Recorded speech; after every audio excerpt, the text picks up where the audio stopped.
Rina stayed late after school for detention. The halls were empty, the lights were flickering, only the locker hallway buzzed with an old dying fluorescent. Then she heard it. Keys, a squeaky cart, footsteps dragging. She sighed. Ugh, the janitor's still here. But when she looked down the corridor, she could see that he was too tall, too thin, too slow, and his back was arched like he was carrying something. She called out, "Hey, Mr. Janitor," but he didn't respond.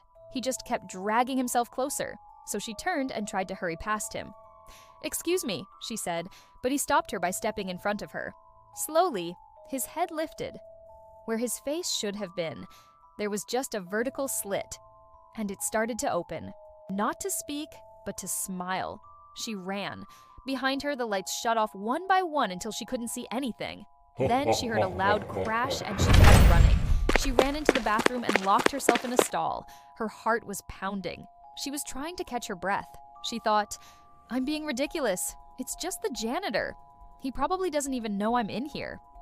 But then she heard footsteps near the bathroom. She pressed her back against the cold, hard tile, pulled her knees up to her chest and hugged them tight, burying her face in them. She heard the footsteps stop right outside the stall. She squeezed her eyes shut and she could feel her breathing get faster and faster. She thought, what if he opens the door? What if he finds me? Then the footsteps went away. When she finally dared to open her eyes, she saw that the door was slightly ajar.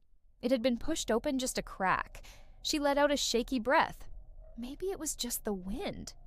Yeah, the wind must have done it. She was just being silly, she told herself.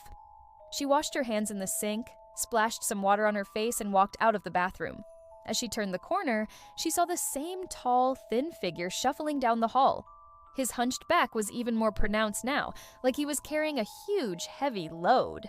The fluorescent light flickered above him, making his shadow stretch and warp on the wall beside him.